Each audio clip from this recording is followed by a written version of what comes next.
Does it come off? Let's see if I can get this. Actually, it's all right there. All right, well, first off, it's going to be tough to follow up what John just did up here. Because first of all, Norwell sucks. Norwell didn't beat Hanover when Big Guy was in town. And second of all, though, I've never seen Jake's heart outside of him. So you got me there too. But anyway, we'll take this up from the top now. For those of you who don't know me, I don't know where the hell you've been for the last 20, 30 years, but I'm Luke. Go, Luke!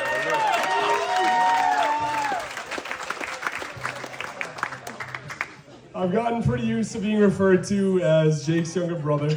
And anyone who has spent more than 1 minute with me and Jake together, they know that we aren't necessarily poster children for maturity.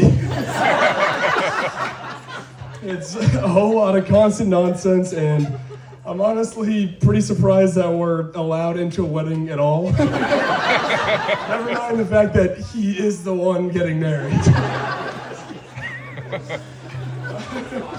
But being Jake's best man, it really feels a little weird to me, because growing up with this guy as your older brother, being the best at anything, it was never really in the cards for this guy.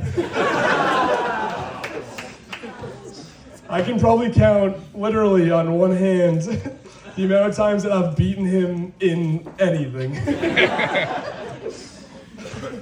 Over the years, our competitions, they've changed.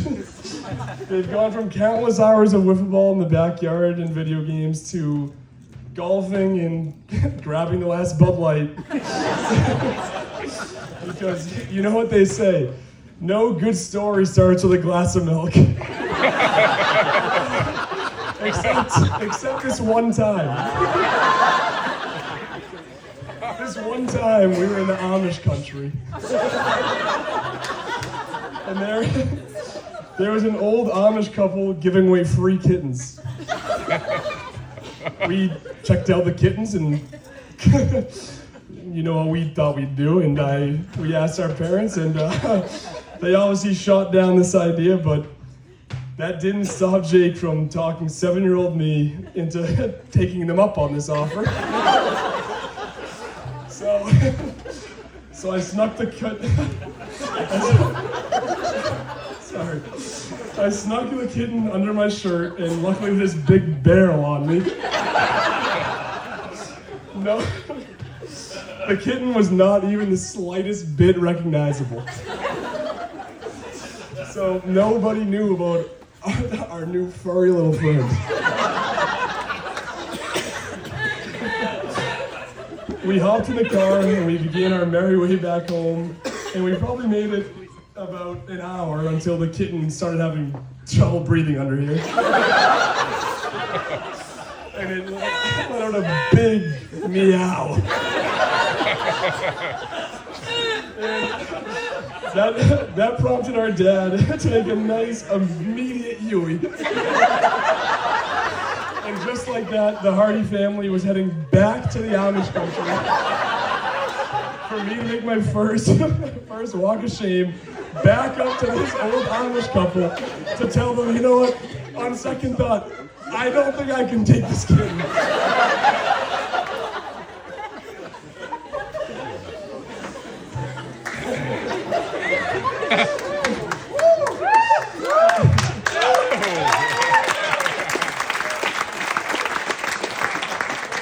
Far too kind. Every first day of school, when teachers would take attendance for the first time, they would get to my name, and they'd slowly look up, and being scared of the answer, they would ask, Hardy, as in Jake Hardy. And I would say, oh yes. They would quickly learn that the 6-year age gap between us was not enough time for them to prepare for another academic weapon coming their way.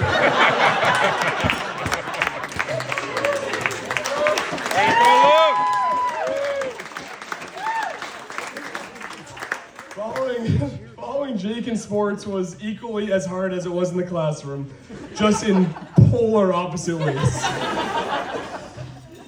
Jake got cut from the baseball team his freshman year of high school, but hang on. He ended up being captain of the team his senior year with one of the best batting averages in the league. And fast forward again 6 years to this guy waltzing into baseball tryouts. And the coaches were telling everyone, if you get cut, don't give up and keep trying out. Of course, they didn't want to make the same mistake twice, so I made the team, but little did they know they were making another mistake. You're looking at JV Junior, baby.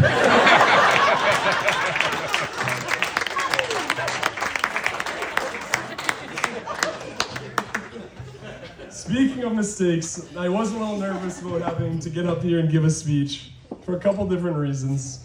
The first one was that I graduated college last year with a writing degree, which means after the speech, I think my parents might finally be catching on to the fact that college really just consisted of cheap beer and skipping class.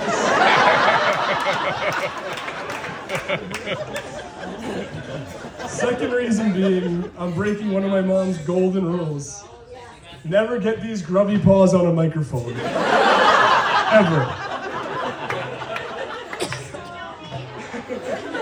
But, as you all now know, one of Jake's greatest influences on me has been teaching me how to occasionally ignore mom's rules. Usually in somewhat ridiculous fashion. I won't get into this full story, but let's just say, if you ever mistake a live band during an intermission for a karaoke night at the Sandbar, prepare to be banned by Chicken Randy forever.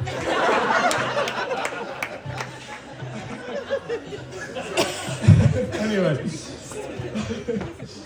I'm not exactly sure how Jake pulled this off. But Teddy, I couldn't be happier to call you my sister now.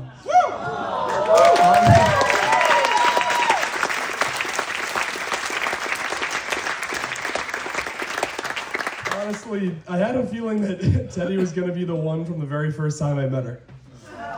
Picture this. Now picture this.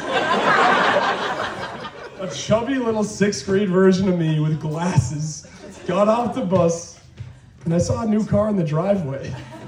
At first, I was saying, it's about damn time Peony got a new car. We got her that old freaking minivan that drags its bumper and leaks oil everywhere. But no, that car belonged to Teddy, and Peony continued rolling along in his minivan. And during this first interaction with Teddy, I decided it would be a good idea to try and scare her away. So I sung my socks off with a rock band performance of Love Yourself by Justin Bieber. Apparently, that must have been a more charming performance than I thought. Because instead of running away, she stuck around, and here we are 9 years later.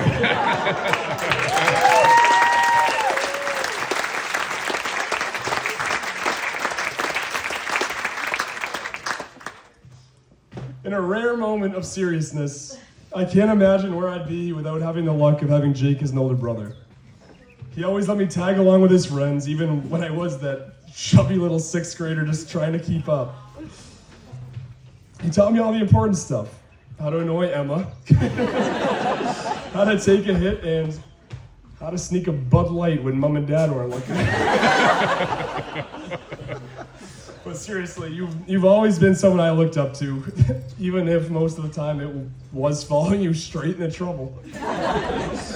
But when it comes to life's big decisions, I hope to follow in Jake's footsteps by meeting someone just as special as Teddy is.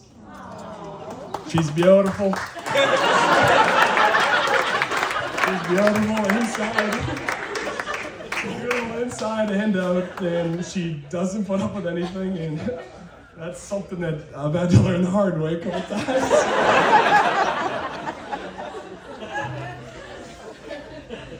But she always has our backs, which it rules. So I'm excited to watch you guys build your life together and extend our family. Although, I do have one request. If you have a baby boy before I do, just don't name him Rock. Rock Hardy is mine. Luke.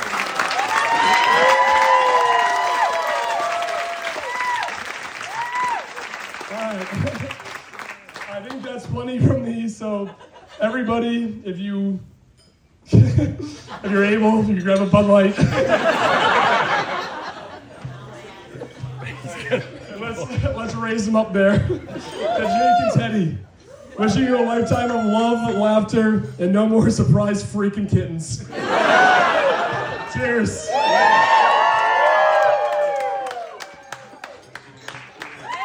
Make some noise for the man right here.